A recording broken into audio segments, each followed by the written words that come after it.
ওগুলো করছি, আমরা আলোচনা করলাম আইনজীবীর সাথে, পুলিশি অ্যাকশন নিয়ে আমরা কোর্টে আসছি।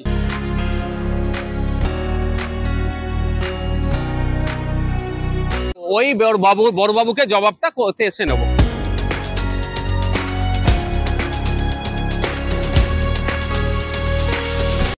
পুলিশের ড্রেসটাকে সম্মান দিই।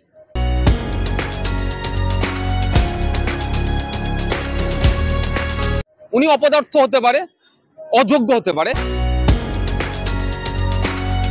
শুধু দর্শক বন্ধু, আপনারা দেখছেন একে নিউজ বাংলা। আর এই মুহূর্তে উপস্থিত রয়েছে পশ্চিমবঙ্গ বিধানসভার সামনে।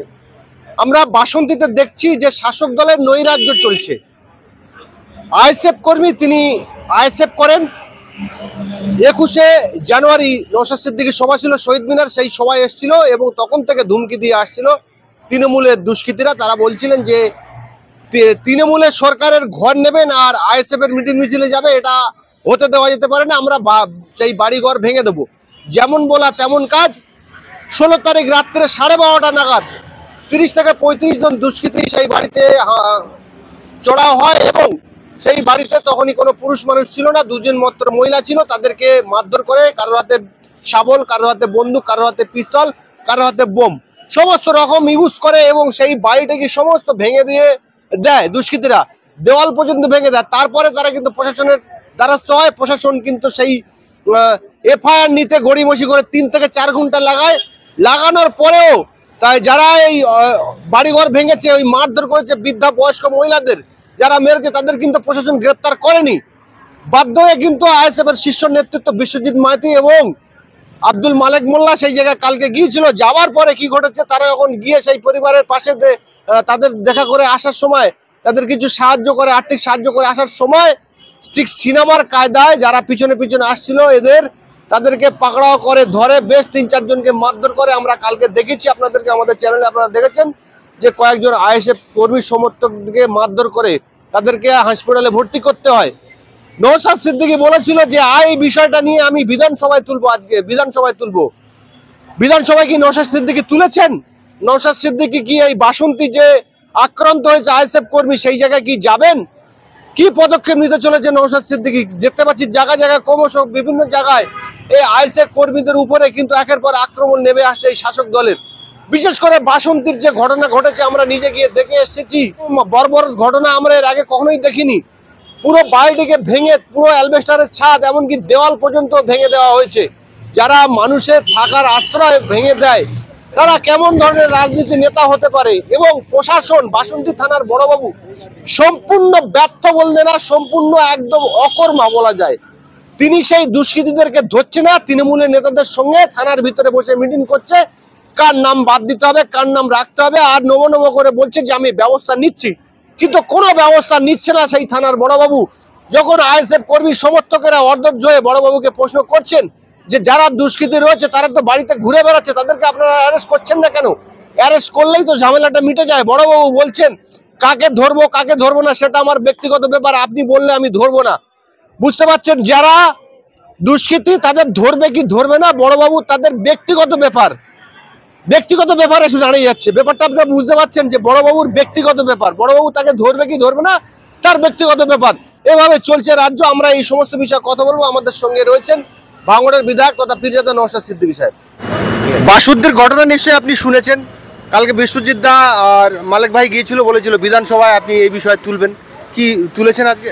না, আজকে অবকাশ ছিল না, কারণ আজকে যে বিষয়টা উত্থাপন করেছে, আজকে জানেন আপনারা আমাদের আনিস ছাত্র নেতা, ওর আজকে ওকে যে খুন করেছিল, রাষ্ট্রীয়ভাবে খুন করেছিল, পরিবারের অভিযোগ বাড়িতে এসে পুলিশ দ্বারা খুন হয়েছে, তার আজকে 3 বছর পূর্তি।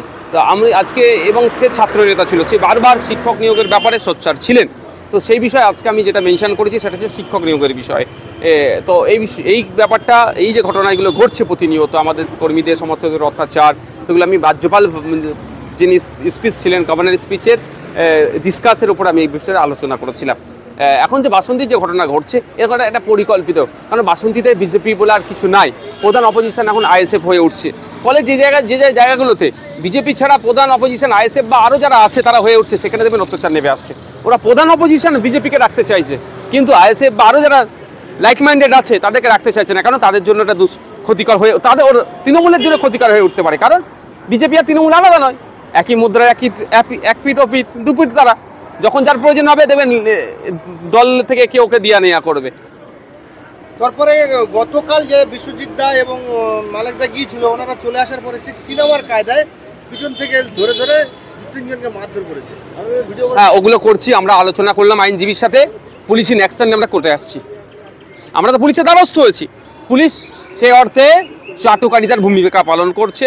পুলিশ সেই অর্থে যে কাজ করার দরকার সেই কাজ না করে তার উল্টো কাজ করছে, সেটা জবাবদিহির জন্য আমরা পুলিশ অ্যাকশন নিয়ে কলকাতা হাইকোর্টে আসছি। তারপরে যখন বড়বাবুকে বলা হচ্ছে যে তারা বাড়িঘর ভেঙেছে, তারা অনেক প্রায় 48 ঘন্টা হয়ে গেছে, তারা বাড়িতে ঘুরছে, আরো শাসানি দিচ্ছে, তাদেরকে কেন গ্রেপ্তার করছেন না?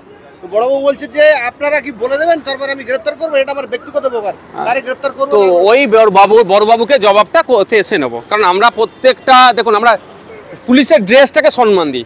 উনি অপদার্থ হতে পারে, অযোগ্য হতে পারে, আমরা ড্রেসটাকে অপমান কোনোদিন করতে পারি না। পার্টিকুলার ওই ব্যক্তিকে আক্রমণ করতে পারি, কিন্তু তিনি যখন একটা পুলিশের ড্রেস পরে নিয়েছে, আমরা সমগ্র পুলিশ ব্যবস্থাকে খারাপ বলতে পারি না। ওনার জবাবটা আমরা কোর্টে নেব, তখন এসে জবাব দেবে। কারণ ইতিপূর্বে এই ধরনের অনেক বড় বাবু, অনেক আয়ও না, তৃণমূলের কথা শুনে অনেক লাফালাফি করেছে। যখন কোর্টে এসে জবাব দিতে হয়, তখন মাথার ক্যাপটা খুলে জজের সামনে বলতে হয়, তখন মাথায় হাত থাকে। এফআইআর যাদের বিরুদ্ধে করেছে, রাতে যারা হামলা করেছিল, বাড়ি ভাঙচুর করেছে, পুরো বাড়ি ভেঙে দিয়েছে। আমরাও দেখেছি, আমাদের কাছে ভিডিও এসেছে, আমাদের প্রতিনিধি দল গিয়েছিলেন, ভাঙচুর করেছে, তাদের নামে এফআইআর করেছে। তৃণমূলের যারা বাসন্তীর নেতা আছে তারা গিয়ে বলছে যে আমার দলের লোক আছে, এই এফআইআর গুলো বাদ দিতে হবে, বড়বাবুর সামনে দাঁড়িয়ে বলছে। তো এই ধরনের অপচেষ্টা তো চালাচ্ছে। এটা একটা ঘটনা নয়, এটা দীর্ঘদিনের ঘটনা হয়ে আসছে। যে দেখুন, আপনারা দেখবেন সিউড়িতে আইসির কলার ধরে টানাটানি করছিল একটা ছেলে। ওটা কে? ওটা তৃণমূলের নেতা। কেন টানাটানি করছিল? এই ধরনের এই সাহসটা পেয়েছে কলার ধরার। কোনোদিন দেখেছেন বিরোধী কোনো নেতারা বড়বাবুর কলার ধরে টেনেছে? কলার ধরে কারা টানেছে? পুলিশ ওই ভয়ে টেবিলের নিচে কাদের ভয়ে লুকিয়েছে? তৃণমূলের। এই যে আজকে নেতারা এসে বড়বাবুকে ডাইরেকশন দিচ্ছে কার নামে এফআইআর করবেন, কার নাম বাদ যাবে, কালকে এই পাপটাই উনাকে ছাড়বে না বড়বাবুকে। যেটা বীরভূম থানার আইসি স্যার এখন অনেক বড় বড় কথা বলছেন, ওই আইসি স্যার খোঁজ নিয়ে দেখাবে, দুজনের মোবাইলের লোকেশন দেখালে যে কলার ধরেছে তার সাথে বসে এক জায়গায় চা খেয়েছে, গল্প করেছে, কোন বিরোধীকে নামে মিথ্যা মামলা দেব।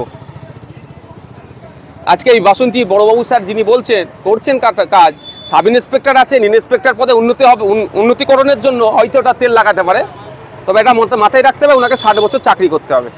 ওই জায়গায় একজন বৃদ্ধ মানুষ আক্ষেপ করে খুব কষ্টের সঙ্গে বলছিল যে পুলিশ প্রশাসনের কাছে আমরা গিয়েছি, পুলিশ প্রশাসন আমাদেরকে ধমকাচ্ছে আর টেবিল চাপড়াচ্ছে, ঢোল বাজাচ্ছে, মানে এতটা ক্ষোভের মধ্যে বলছে আমরা যাব কোথায়। তখন এই যে এই ক্ষোভের বহিঃপ্রকাশটা যদি আইন হাতে তুলে নেয়, এই ক্ষোভ না হয়, সেই জন্য তো পুলিশিং ব্যবস্থা। যে কারোর উপরে অত্যাচার হয়েছে তুমি আইন হাতে তুলবে না, তোমার কাজ হচ্ছে তুমি লোকাল প্রশাসনকে যে জানাও তুমি অত্যাচারের শিকার, লোকাল প্রশাসনের কাজ হবে যারা অত্যাচার করেছে তাদের বিরুদ্ধে ব্যবস্থা গ্রহণ করা।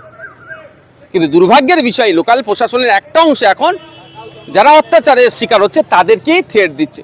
ফলে কি করবে? তাহলে আমাকে আর যাওয়ার কোনো অপশান নেই। এর পরবর্তীতে যখন সুযোগ পাবে, যদি আইন হাতে তুলে নেয়, আমি অনুরোধ করব আইন হাতে কেউ তুলবেন না, কিন্তু আমার কথাটা কতটা শুনবে ভাই? প্রেসার কুকারের সিটিটা কেন লাগানো হয়?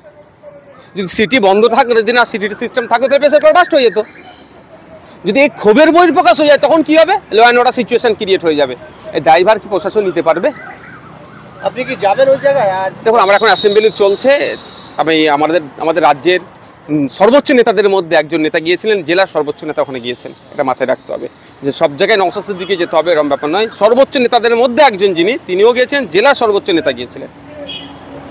বিধানসভায় তুলবেন এই কথাটা? অবশ্যই তুলেছি তো, এই বিষয়টা তুলেছি, এই অত্যাচার আমাদের উপরে তুলেছি তো। আমাদেরকেও ধমকি দেওয়া হচ্ছে, আমাদের গাড়ির নাম্বার রেখে দেওয়া হচ্ছে। এটা দেখুন চরম ফ্যাসিস্ট জায়গায় এরা পৌঁছে গিয়েছে। তবে এদের বলবো একটা কথা, হিটলারের জীবনীটা একটু পড়ুন, শেষ পরিণতি কি হয়েছিল। হিটলারের যারা সহযোগী ছিল তাদের শেষ পরিণতি কি হয়েছিল, একবার যারা এই ধরনের ফ্যাসিস্ট চিন্তা ভাবনা নিয়ে চলছেন একবার জীবনীটা পড়ুন।